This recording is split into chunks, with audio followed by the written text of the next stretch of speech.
Russia's new radar can track 5,000 objects, including hypersonic missiles.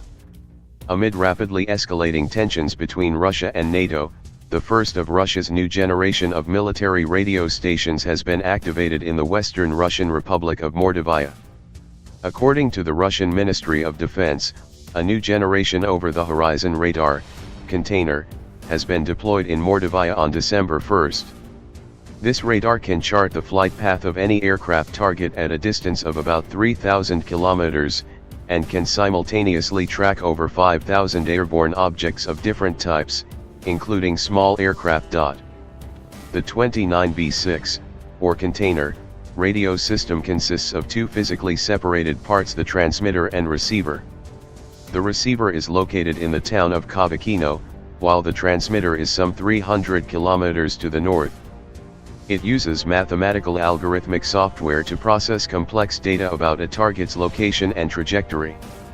Whereas standard radars can only detect objects on their horizon, i.e. field of sight, over the horizon, OTH, radars like container work as follows.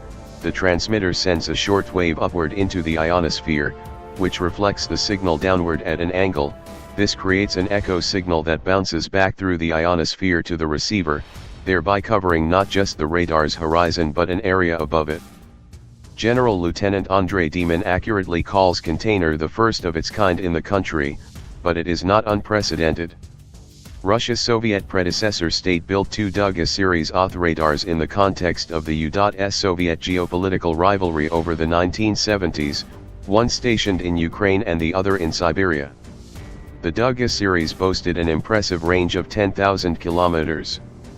They came out of regular use by 1990, partly due to the climate of strategic optimism from the Gorbachev-Reagan talks. Over the next decade, Russia fell well behind in development and deployment of OTH systems. In addition to all types of aircraft, container can detect hypersonic missiles at the same range of 3,000 kilometers. This station's capabilities enable tracking of airborne targets far beyond Russian borders, says Demon. The station will allow the Russian armed forces and Russian High Command receiving information about these targets to uncover potential mass cruise missile launches, massed aircraft formations, and hypersonic missile launches in Russia's direction. It is unclear how, if at all, container innovates the modern OTH formula or rectifies typical OTH performance shortcomings. Container's chief engineer Valentin Strelkin gives the following assessment of the radar system: container is at least not worse than the most modern Western analogs. Modest performance targets are to be expected, given that Russia began developing container at a technological deficit against its U.S. counterpart. Container's design focus seems to be on cost-effective production, which could be an innovation in its own right given how expensive modern OTH systems are to build. At 10 billion rubles or approximately $150 million, Strelkin says to Russian media outlet Rossiyskaya Gazeta that container costs almost 2 times less than Western variants while fulfilling the same function. The radar, which covers a wide swathe of Europe, the Persian Gulf, and parts of the Middle East, is slated to be the first in a series of 10. Similar RLS systems will be rolled out in different strategic directions, the Ministry of Defense tells Russian state news. A Far Eastern installation is planned over the following year.